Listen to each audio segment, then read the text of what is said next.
that's our 5 picks individually for who we want to be world champion.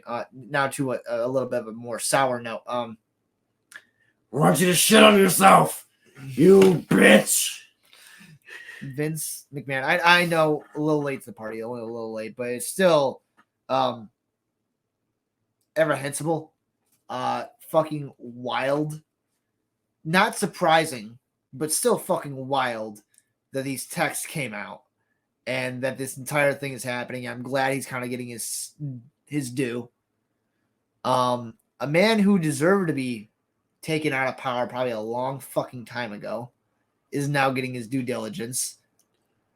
And he did it, and it happened in the most perfect way, in a sense. Not in the sense that, oh, it's good that this happened, but in the sense that thank God this fucking came out, and thank God he's actually being exposed for being the piece of shit that he is.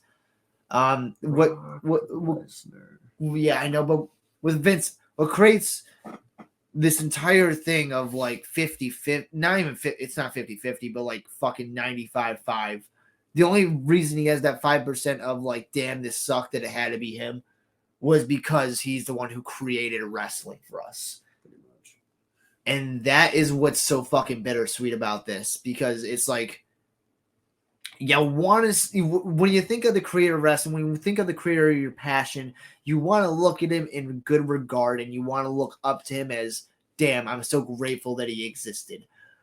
But the embarrassment and the disgusting actions he has consistently took, with probably sexually harassing hundreds and hundreds of women, allegedly, but this one definite is just like, yeah, no, this guy is definitely this much of a fucking scumbag.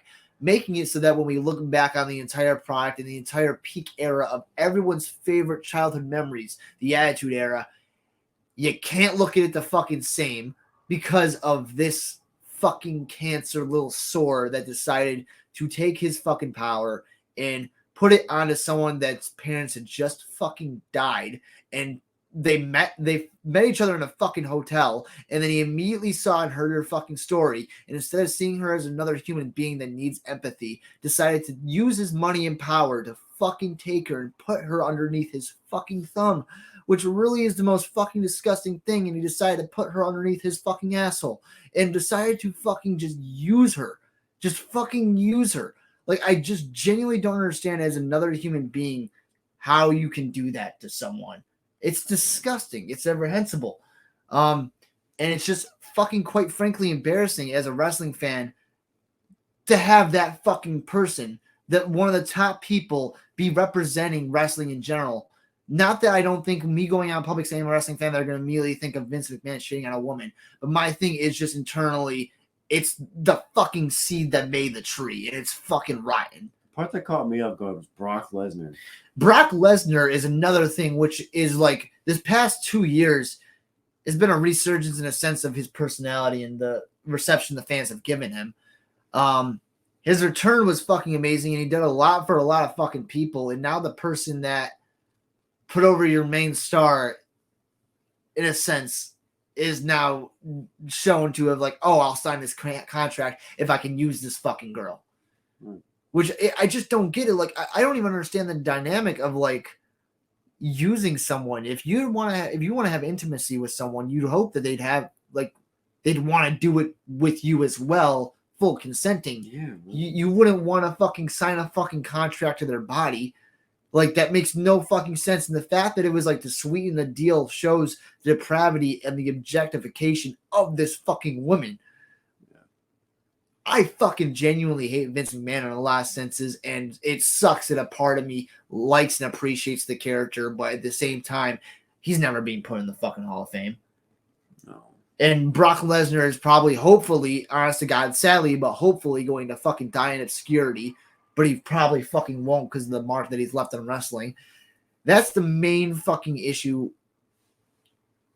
That's the main issue, is like, it wasn't taken serious at fucking all because everyone just heard stories about Vince, heard stories, and no one actually called him out as bullshit. Like, Shane McMahon left because of this happening. And I understand you don't want to tell on your own fucking father, man, but what the fuck, man? You see this fucking happening in the company of like you're disgusted enough to call him out in front of executives. Shane McMahon calling out Vince McMahon in front of executives. But you're not disgusted enough to actually say something to the public. But I understand you don't want to destroy your father's fucking company. But you should care. Like obviously Shane McMahon's not the one to fucking take issue with the fucking here. It's just the entire setup of this entire fucking thing, which is disgusting. What's crazy too is Stephanie left, so she must have known too, which means Triple H probably knew.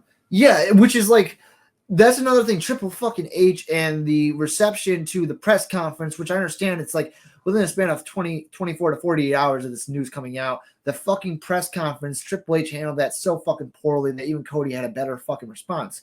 Doesn't make fucking sense to me. I understand it's an ongoing lawsuit, I'd assume. Don't have all the details, but I assume it's an ongoing lawsuit. So you don't want to dip your fucking toe too much into that. But at the same time, you can do something more to reassure that this was a shitty thing that happened, and we are doing everything in our power to make sure that something like this doesn't happen again within the power dynamic. But the fact that it wasn't reassured is like, that's a little fucking sus, I gotta fucking say. Yeah,